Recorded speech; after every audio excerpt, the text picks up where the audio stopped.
Face à la crise que nous vivons, les jeunes résistent. Entreprendre, créer de l'emploi à moins de 30 ans, c'est leur moyen de faire face et de vivre l'aventure qu'ils ont choisie. Partout en France, ces jeunes entrepreneurs agissent sur leur territoire pour répondre aux enjeux en matière de développement durable. Nous vous proposons dans cette édition de découvrir le coup de cœur du jury du prix MoveJ 2021. Comme de nombreux jeunes de sa génération, il est engagé, convaincu que l'on peut contribuer directement à réduire les déchets et proposer des produits sains et écologiques dans tous les domaines. C'est à découvrir tout de suite dans cette nouvelle émission Confidence du prix MoveJ.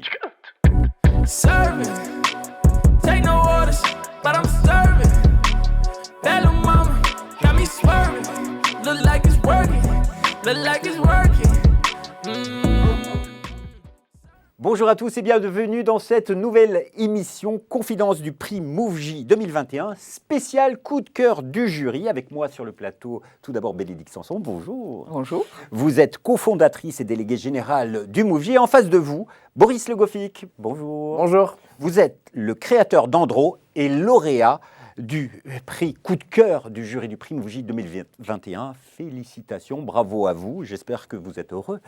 Très heureux, merci beaucoup.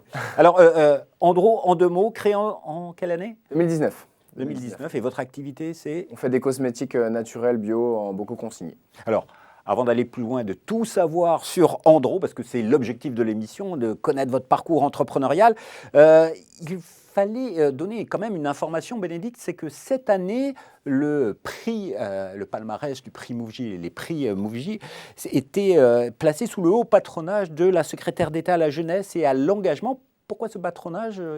Effectivement, parce qu'il fait écho à notre propre engagement dans le mentorat et pour la jeunesse. Cette année, l'État a lancé un grand plan, un jeune, une solution. Et à l'intérieur de ce grand plan, le plan Un jeune, un mentor. Le MoveJ qui propose du mentorat pour les jeunes entrepreneurs depuis 12 ans maintenant, ce mentorat qu'il a importé du Québec, le mentorat pour entrepreneurs, a été bien sûr lauréat de cet appel à projet. De grandes ambitions d'ailleurs pour ce plan, 100 000 jeunes accompagnés en 2021, 200 000 en 2022. Le MoveJ est parmi les 40 associations qui ont été lauréates de cet appel à projet, la seule spécialisée vraiment sur l'entrepreneuriat. Et donc, Sarah El Haïry a voulu montrer à quel point cet axe de vie professionnelle était aussi très important pour les jeunes. Donc voilà. Et elle était présente lors de la remise des prix, tout à fait. Lors du palmarès. Jeunes, et d'ailleurs, c'était une très belle édition. Et puis, lors de la cérémonie, on a pu voir qu'il y avait énormément de partenaires pour cette 12e édition. Effectivement, beaucoup de partenaires, des partenaires qui sont très engagés malgré la crise sanitaire. Ils ont gardé leur engagement à nos côtés. Et je tiens à saluer quand même particulièrement, parce que je ne vais pas tous les citer, mais remercier très chaleureusement le CIC qui, dans le cadre de son mécénat de l'Hôtel des Invalides, nous a permis de faire cette remise des prix dans le musée de l'Armée. Et c'était un cadre exceptionnel pour cette 12e édition de retour à la normale. Boris, cadre exceptionnel, c'était... Fantastique. En vrai, c'était super sympa, un cadre exceptionnel. L'équipe est venue avec nous. Tout le monde était super enchanté d'être dans ce lieu magique. Alors, on va parler d'Andro tout de suite, mais il a reçu le prix coup de cœur du jury. Est-ce que tu peux nous rappeler dans ce palmarès à quoi il correspond exactement ? Oui, tout à fait. Alors, déjà, il y avait 300 candidats, un peu plus de 300 candidats pour ce prix. Il y a un comité de lecture. C'est plus de 100 personnes qui sont engagées, qui lisent les dossiers. Chaque dossier est lu 5 fois. Et puis, il y en a 20 qui arrivent en premier. Puis de ces 20, on sort 5 finalistes. Et ces 5 finalistes sont venus pitcher également aux Invalides le 14 septembre dernier. Et il y avait 80 jurés qui étaient présents, donc dans une magnifique salle Varennes-Turenne, c'était impressionnant. Et puis chaque juré met une note, et le premier sort. Et puis il y en a 4 autres derrière, ils méritent tous d'être en finale. Et là, le jury dit « Ouais, mais quand même, j'aimerais bien que lui gagne, lui, là !» Et Boris a été élu coup de cœur du jury parmi ces 5 finalistes, une fois que le grand lauréat a été désigné. La grande lauréate, d'ailleurs, cette année. C'est difficile de présenter, de pitcher face au jury. Difficile, oui, parce que c'est toujours un exercice qui est assez stressant. Là, le lieu était particulièrement stressant. Le nombre de personnes, il y avait 80 personnes devant soi. Il y avait, je ne sais pas combien de mètres de haut aussi sur la salle, une salle qui est assez mythique aussi, donc assez impressionnant. Après, une fois qu'on est dans le truc, une fois que c'est parti. On a l'habitude aussi de le faire. On parle de son sujet, donc difficile, mais un super exercice et j'en garde un très bon souvenir. Alors, justement, on va refaire l'exercice quelque part, parce que est-ce que tu peux nous présenter Andro? C'est quoi l'activité d'Andro? C'est OK, de la cosmétique, bio Ouais. Alors, Endro, au départ, ça veut dire nature en breton. Breton parce que nous, on est originaire de Bretagne, avec Marion, qui est ma cofondatrice, et ma compagne aussi, on s'est rencontrés à Lannion. L'idée de départ, c'était de faire des produits qui soient assez sains, avec des ingrédients non controversés, des listing key, donc des listes d'ingrédients assez courtes, et tout ça dans un bocal ou dans un récipient qui soit zéro déchet. Donc zéro déchet, ça veut dire soit réutilisable, soit consignable aujourd'hui, c'est-à-dire qu'on ramène son bocal directement en boutique. On a commencé avec des déodorants, on a enchaîné après avec d'autres gammes, des dentifrices, des crèmes, des huiles, des shampoings, pour en fait, avec pour but derrière d'éliminer complètement le plastique dans la salle de bain, qui est en fait le deuxième endroit où on utilise le plus de plastique. Et quand on pense à sa salle de bain, on a toujours des crèmes, des tubes, des choses qui traînent, et c'est après la cuisine, c'est le deuxième endroit le plus important en termes de plastique. Ouais, moi, je suis devenue une adepte du shampoing solide. Alors, l'idée, Boris, de se lancer dans l'hygiène corporelle, c'est étrange et culotté en même temps, quand on voit que ce marché est complètement dominé par des géants. Comment c'est venu cette idée de l'hygiène corporelle? Parce que ce que tu dis aurait pu s'adapter, s'appliquer à d'autres produits, mais l'hygiène corporelle. L'idée ne vient pas de moi au départ. L'idée vient de Marion qui, en fait, pour elle, créait son déodorant parce qu'elle ne trouvait pas sur le marché un déodorant qui soit à la fois efficace, c'est ce qui est important aussi, naturel, bio et zéro déchet, donc dans un format qui soit soit réutilisable, soit consignable. Donc elle l'a fait avec une formule do it yourself et elle s'est rendue compte que c'était efficace d'abord sur elle, ensuite sur moi, j'étais un cobaye, et puis ensuite autour de sa famille, ses amis. Et au lieu que les gens le refassent chez eux, ils lui demandaient de le refaire parce que pas envie, pas le temps, pas les compétences, un peu peur aussi de se tromper. Et donc là, on s'est dit avec Marion, il y a un marché, il y a quelque chose à faire, il y a un besoin à cet endroit-là. Et c'est comme ça qu'on a lancé via les déodorants au départ. Mais ça durait combien de temps pour des jeunes entrepreneurs qui nous écoutent, qui sont peut-être aussi en train de faire d'autres ça met du temps, la jeunesse, entre vous deux sur ce projet? Ça a été assez rapide. Honnêtement, moi, je revenais d'Asie, j'avais vu plein de plastique partout. Marion, elle, avait ce produit-là. Donc, c'était un moment, on était assez complémentaires aussi au niveau de nos formations. Donc, on s'est dit, bon, pourquoi pas le lancer? Et ça nous a pris 4 mois sur le lancement. Donc, on s'est dit, de toute façon, on n'a rien à perdre. On avait 25 ans à ce moment-là. On teste le produit, si ça marchait très bien, si ça ne marche pas, c'est pas grave, on fera autre chose, on aura appris plein de choses. Et alors, aujourd'hui, l'entreprise, vous allez pas vendre à vos proches, vous ne vendez pas à vos proches, vous avez développé un réseau, c'est à travers des magasins. Est-ce que vous pouvez nous expliquer le modèle économique et de la distribution que vous proposez? Je remercie mes proches déjà parce qu'au départ, c'est eux qui ont été moteurs. Et puis après, non, c'est vrai qu'on a développé aujourd'hui, on a vendu un peu plus de 500 000 clients en France et un petit peu à l'étranger aussi. On a développé, on va dire, via 2 canaux principaux. Le premier, c'est les magasins bio, les magasins vrac, les pharmacies qui ont été nos partenaires. Aujourd'hui, on travaille avec 2500 points de vente en France et dans 6 pays. Donc je les remercie aussi de nous avoir fait confiance dès le départ alors qu'on était tout petit et qui aujourd'hui bénéficient de tout ce qu'on fait sur le deuxième canal, c'est-à-dire le digital. On est très présent sur les réseaux sociaux, notamment Facebook, Insta et autres. Et l'idée, c'est aussi de participer dans ce point-là au e-commerce. Donc on a une partie de notre chiffre d'affaires qui est réalisée sur le e-commerce, mais ça profite aussi au magasin derrière. En fait, c'est un cercle vertueux du multicanal. Les clients sont touchés à différents endroits avant de passer directement au... J'ai plein de questions à lui poser, Bénédicte, parce que là, c'est venu au fur et à mesure, ou vous l'aviez théorisé, par exemple, ce système de distribution?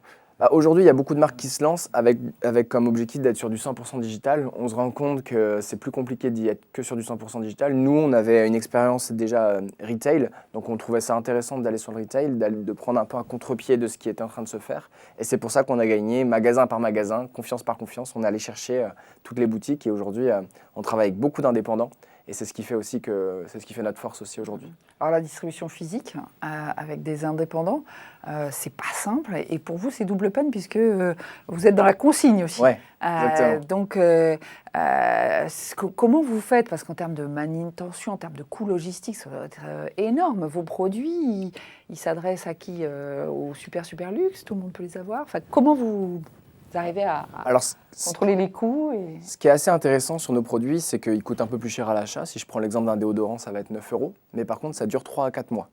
Donc la personne qui achète un déodorant va payer plus cher au départ, mais par contre c'est économiquement viable sur le long terme, c'est-à-dire ça correspond à peu près à 3 flacons de déodorant, à 3 roll-on. Donc en fait c'est hyper intéressant, sauf que si vous êtes sur un produit 100% naturel, bio, et en plus vous gardez le bocal si vous voulez. Pourquoi on a lancé la consigne? Parce qu'on a une vraie demande à la fois de nos clients finaux, mais aussi de nos clients partenaires en retail, qui voulaient mettre en place ce système de consigne, et nous aussi dès le départ. On l'a mis en place, en fait on est revenu à ce qui existait avant, tout simplement. Et on a trouvé le système pour le mettre en place. Et depuis, au-delà du fait que c'est déjà un avantage concurrentiel énorme, eh ben, les gens jouent le jeu. Et c'est ça qui est hyper intéressant. Les gens jouent le jeu, ils ont envie, et du coup, ils sont prêts à commander un peu plus, à aller tester les autres produits de la gamme. Ils sont plus enclins à développer la société. Donc en fait, peut-être qu'on perd un peu d'argent en faisant la consigne, parce que tout est à notre charge. Mais par contre, de l'autre côté, au niveau de notre communauté, au niveau de nos magasins, Et au niveau de l'image, c'est super. Ouais, Voilà. il faut revenir en magasin, faire remplir c'est beaucoup. C'est ça. Alors c'est pas du refill. Hein. Ouais. C'est vraiment on rend son bocal et on en prend un nouveau. On a un prix de consigne. Du coup on est aussi il y a de la fidélisation auprès du ça a été magasin. difficile de convaincre les gens, les magasins. Maintenant, quand vous essayez de développer d'autres points de vente, ils vous disent oh non, c'est trop dur, ça va être compliqué. Ou... Bah, la première fois que je suis arrivé dans un magasin avec mes 4 petits déos en bocaux qui avaient fondu parce qu'en plus c'était l'été, c'était pas facile. Ouais. C'était pas facile et puis on n'avait pas encore les arguments, on savait pas ce qu'il y avait besoin. Aujourd'hui, on a une légitimité qui nous permet de montrer que ça marche. Ce qui n'était pas forcément le cas au début. Donc je remercie encore les premiers qui ont accepté ce jour-là de prendre ces déodorants-là, parce que même moi, je me mets à leur place aujourd'hui, je ne suis pas sûr que j'aurais accepté. Alors aujourd'hui, on est en 2021, vous avez créé en 2019, vous en êtes où? Vous étiez 2 au départ, ok. Aujourd'hui, vous en êtes où? Alors dès le départ, nous, on a voulu tout internaliser, donc c'est ce qui nous a fait recruter aussi du monde. Aujourd'hui, on est une équipe de 34 personnes. Oui, quand même. C'était 25 quand vous avez postulé, donc ça Ouais. monte vite. Voilà, l'idée, c'est d'augmenter d'une vingtaine de personnes à peu près par an, encore sur 2 ans, là, pour continuer notre croissance, pour se staffer sur la partie production, logistique, avoir du monde aussi sur la partie commerciale. C'est difficile de recruter des compétences aujourd'hui quand on est basé du côté de Lannion, en Bretagne. C'est difficile parce que de toute façon, dans toute société, le recrutement, il est clé. Les personnes qui intègrent l'équipe doivent s'intégrer rapidement, intégrer les valeurs, intégrer notre manière de fonctionner aussi. Donc aujourd'hui, on a recruté une RH qui est en interne, qui est aussi destinée à ce recrutement-là. Et aujourd'hui, on veut vraiment créer une équipe. Et je pense qu'on n'arrivera pas à nos objectifs sans une vraie équipe qui est convaincue à la fois par le projet et à la fois par les produits. D'accord. Et vous fabriquez des produits qui sont dans l'hygiène corporelle. Là, c'est un labo que vous avez. C'est un laboratoire, exactement. Et donc, il y a tout le contrôle qualité. Comment ça se passe? Ça a été la deuxième partie compliquée, c'est qu'on s'est lancé dans la cosmétique en n'y connaissant absolument rien. Donc on s'est fait accompagner au départ pour monter notre laboratoire avec des consultants notamment qui avaient plus de 20-25 ans d'expérience sur les BPF, donc les bonnes pratiques de fabrication, le réglementaire cosmétique. On ne lance pas un produit comme ça sur le marché. Il faut que ça soit valable au niveau des instances européennes. Il faut qu'il y ait une réglementation aussi au niveau des parfums, des ingrédients. Donc on s'est fait accompagner sur tout ça. Et puis au fur et à mesure, en fait, on a internalisé des compétences et aujourd'hui, c'est ce qu'on continue à faire. Il y a une partie qui est sous-traitée, donc toute la partie toxicologique, mais à terme, c'est quelque chose qu'on mettra en interne aussi. C'est difficile pour l'entrepreneur que vous êtes, à un moment donné, justement, je dois me faire accompagner, je cherche, parce que vous êtes dans votre produit à deux, en train d'essayer de développer la marque, le produit, des idées, et puis tout d'un coup, il faut se faire accompagner. C'est tout le travail à côté pour être aux normes et pour pouvoir se développer. C'était obligatoire de toute façon, et puis je pense que la vraie force d'un entrepreneur aussi, c'est d'arriver à prendre du recul et de réussir d'avoir une vision un peu 360 de ce qui se passe et de ce qu'il faut faire pour avancer en termes de quantité et en termes de qualité aussi. Ouais, ça marche. Et c'est vrai que c'est ce qui a impressionné le jury, c'est que il y avait à la fois cet engagement écologique, un business model qui fonctionne et qui pour autant n'est pas un business model extrêmement simple, c'est l'ancrage régional, c'est un décollage avec une création d'emplois en 2 ans. En 2 ans, vous étiez déjà à 25 emplois dans votre dossier de candidature. Et puis il y avait aussi cette personnalité où tu portes ton produit et tu portes ta région. Donc cet ancrage territorial était vraiment intéressant. Un véritable engagement territorial. Voilà, vous vouliez créer chez vous, développer chez vous. Vous allez même très loin. Vous avez un partenariat avec un ESAT. C'est quoi exactement ce que vous avez mis en place? Alors, pour nous, la Bretagne, c'est important parce qu'on y est né. On s'est rencontrés avec Marion au lycée. On a monté la boîte. Avant, on s'est même mis en couple. Après, on a monté la boîte ensemble. Donc, c'était vraiment important de revenir chez nous pour monter un projet. Et ça, c'était aussi plus facile. Après, attention, on est très ancré sur la Bretagne, mais on distribue aussi au niveau national. Et on a ce côté chauvin, mais on n'est pas non plus des Bretons convaincus qu'il n'y a que la Bretagne qui est important. Voilà, on est aussi ouvert sur le monde et ouvert sur tout ce qui se passe. Nous, on veut créer de l'emploi en Bretagne parce que on participe à la diversification, on participe à un nouvel essor. Il y a la cosmétique en Bretagne est une terre de cosmétique aussi. Donc on arrive dans un écosystème qui est déjà en place, avec des nouveaux acteurs, des acteurs qui nous aident aussi. Que ce soit au niveau régional, au niveau des communautés de communes, au niveau de la région. Donc ça, c'est hyper intéressant. Et puis oui, ce côté Bretagne, ce côté ESAT aussi, qu'on a travaillé. Donc nous, on voulait ce côté social et solidaire. On veut créer une entreprise un peu différente, avec les codes, on va dire, des startups, mais dans de la PME. Le bien-être au cœur de la société, l'envie que tout le monde progresse tous les jours. Et je l'annonce aujourd'hui, mais l'ESAT, aujourd'hui, on va un peu plus loin. Aujourd'hui, on externalisait à l'ESAT qui était à 200 mètres de chez nous, donc qui faisait des allers-retours. On est en train de créer un local au sein de l'entreprise. Donc, il y a 10 personnes qui seront là tous les jours.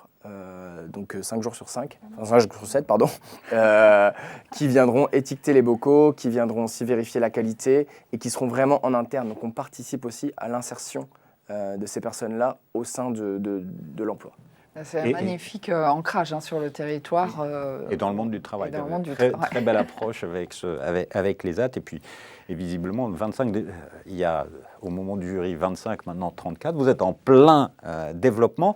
Vous parlez des acteurs locaux qui vous ont aidé. Donc, c'est lesquels vous avez fait appel à des pépinières, des technopoles, Alors, nous, on a fait pas mal d'appels à la Technopole de Lannion, la French Tech, qui est labellisée French Tech notamment, qui nous a accompagnés au départ, même aujourd'hui, tous les jours, dès qu'on a des questions un peu particulières où on ne maîtrise pas.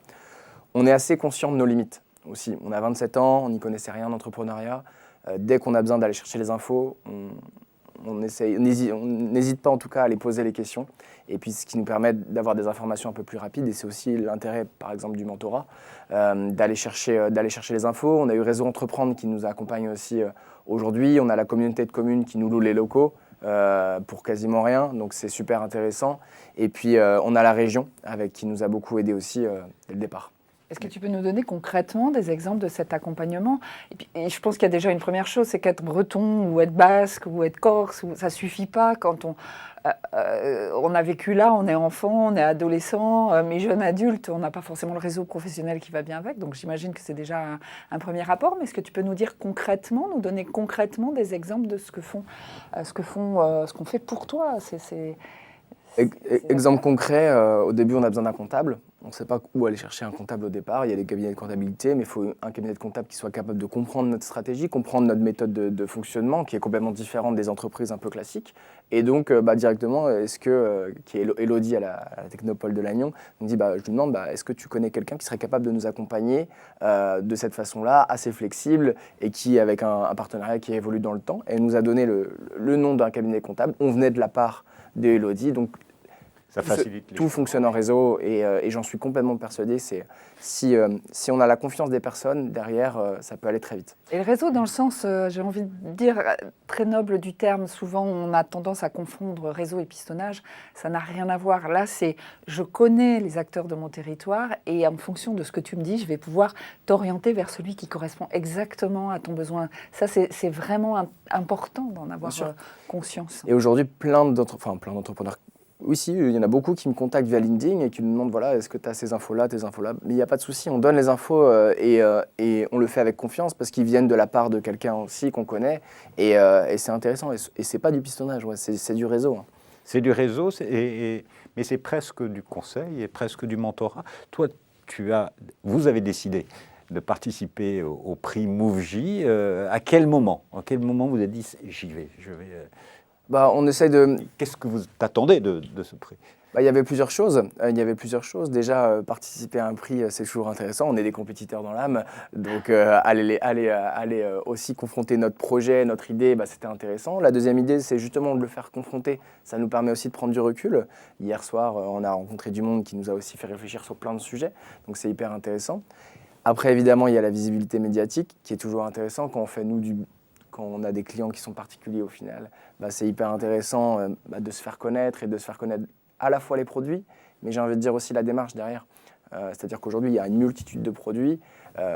L'idée, c'est de vendre pas seulement un produit, mais aussi un projet. C'est ce qu'on essaye de faire. Et puis, le quatrième point, évidemment, c'est la partie mentorat. Aller rencontrer du monde qui va être capable aujourd'hui de nous accompagner sur des sujets qu'on a aujourd'hui, c'est-à-dire l'international, le déploiement, l'hypercroissance. C'est des choses qu'il faut savoir gérer. Il a déjà été mentoré? Non, Boris n'a pas été mentoré et je trouve que tu sais bien dire ce que tu attends d'un mentor, c'est formidable. Et du coup, est-ce que tu as en tête un entrepreneur qui, pour toi, serait le mentor idéal? Alors, j'ai déjà un mentor, moi, en termes de... mais qui n'est pas via MoveJ, mais qui... Après, je pense que c'est bien d'avoir aussi 1, 2, voire 3 mentors. J'en ai un avec qui je pose beaucoup de questions. On est très transparent sur... ça va du côté RH au côté stratégique, sur des fois des choses qui sont de la vie de tous les jours. Qu'est-ce que tu ferais à ma place? C'est hyper intéressant d'avoir ce recul-là. Quand on est tête baissée tous les jours, qu'on fait 12 heures par jour, c'est hyper compliqué de prendre du recul et de prendre les bonnes décisions. Donc l'idée, c'est de... Comment le MoveJ crée ces tandems mentor-mentoré? Ce qui est très important de savoir, c'est que le mentor du MoveJ, il va s'intéresser à toi en tant qu'entrepreneur, toi, personne qui porte une entreprise et qui a tous les jours à faire face à plein de décisions. Donc la première chose qui est importante, c'est de savoir effectivement quels sont les enjeux, et tu les as très clairement dit, qui sont devant toi, et de te proposer un mentor qui, première chose, a connu les enjeux qui sont face à toi, parce que justement, quand vous allez échanger, il sera légitime pour aller te chercher, parce qu'il sait ce qui t'attend, mais jamais il te donnera un conseil. Et la deuxième chose, c'est de faire en sorte d'avoir quelqu'un avec qui il va y avoir une très très forte affinité. On a un mentor, une fois, qui nous a dit... moi, j'aimerais bien avoir un ou une mentorée qui fait du marathon, parce que moi, je suis un grand coureur et les valeurs du marathon, ce sont des valeurs très fortes. Et si cette personne fait aussi de la course à pied, c'est évident qu'on s'entendra. On lui a trouvé un mentoré qui faisait du marathon. Ils ne sont jamais allés courir ensemble. Ça, c'était leur grand truc. Ils iraient courir ensemble. Ils n'ont jamais couru ensemble, mais Dieu sait qu'ils sont beaucoup, beaucoup avancés. Tous les deux dans la boîte, pour leur boîte, parce que le mentor avance, s'enrichit autant que le mentoré. Donc ça, c'est un critère essentiel et surtout pas du même secteur d'activité que toi, puisque le but, c'est qu'il puisse jouer ce fameux rôle du candide, encore une fois, poser des questions et surtout ne pas t'apporter de réponses, parce que les réponses, c'est à toi de trouver celles qui sont en toi. Donc voilà, c'est pas un jeu de devinette. J'ai quand même aussi une question. Oui, il va être mentoré, mais est-ce qu'un jour, tu seras mentor? Bien sûr, c'est ce que j'aime dans ce métier-là, entre guillemets, si on peut appeler ça un métier, mais c'est donner aussi ce qu'on reçoit. Tous les jours, moi je considère que je peux être un mentor dans mon équipe aussi, au moins un coach, c'est-à-dire que tous les jours j'essaie que mes équipes grandissent, essayent d'apprendre des choses. Je suis hyper exigeant, mais par contre derrière hyper bienveillant et j'essaie qu'on grandisse ensemble, c'est-à-dire qu'ils m'apportent beaucoup de choses. Ils me font aussi réfléchir sur mes façons de faire, mes façons d'avancer. Mais par contre, je sais que je leur apporte beaucoup aussi derrière. Et ils peuvent compter sur moi sur cet aspect-là. C'est-à-dire que le moment qu'ils passeront avec nous, le moment qu'on passera ensemble, ils finiront par avoir appris beaucoup de choses. Il nous reste 2 dernières questions. Oui, lors de la remise des prix, tu as découvert la Mouv'J Family, tu as vu cette chaleur, on est heureux, on est content de se retrouver, on est content d'être ensemble. Qu'est-ce que tu attends, toi, de cette Mouv'J Family ?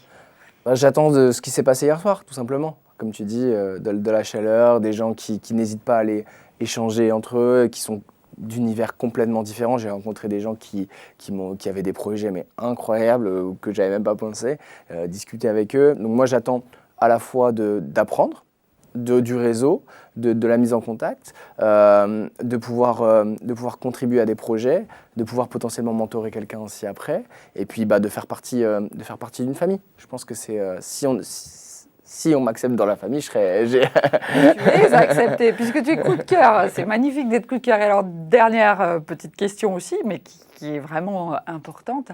Tu as entendu, on a commencé par le plan Un jeune, un mentor. Ce sont 850 jeunes qui rentrent dans la communauté, qui aimeraient avoir un mentor. Comment tu penses, toi, pouvoir aider la communauté à avoir un mentor pour chacun de ces 850. Alors 849, parce que j'ai bien noté que toi, tu serais d'accord pour être mentor, sachant que tu accompagneras quelqu'un qui est bien plus en amont que toi. Vu le chemin que tu as parcouru, on en trouvera. L'idée, c'est au moins d'avoir déjà ma propre expérience et puis d'en parler autour. C'est-à-dire qu'on est tous les jours au contact d'autres entrepreneurs, voir ce que moi ça peut m'apporter, voir ce que je peux apporter, et puis si l'expérience est top, et évidemment on en parlera. Donc ça veut dire, bon, je ne trouverai peut-être pas 849 autres personnes, mais à nous tous, on va y arriver. On a quand même du monde autour et c'est important d'en parler.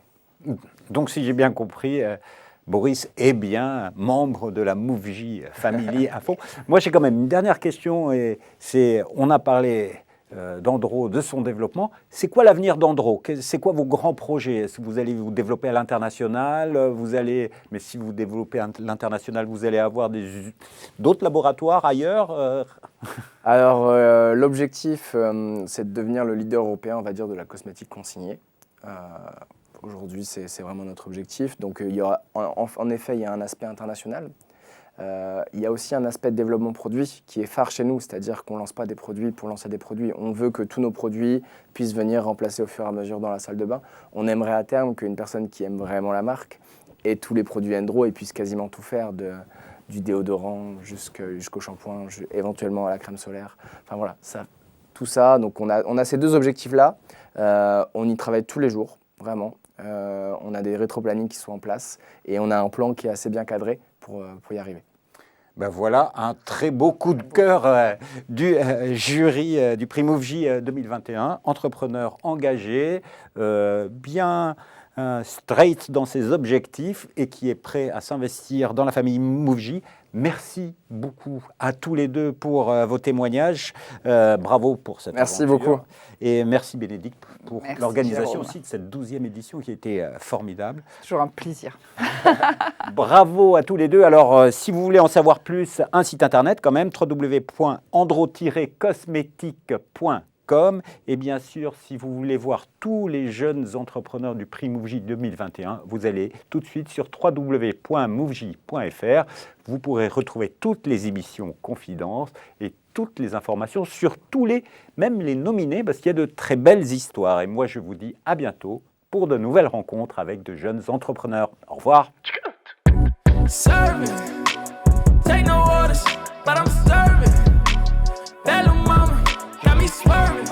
Look like it's working, look like it's working.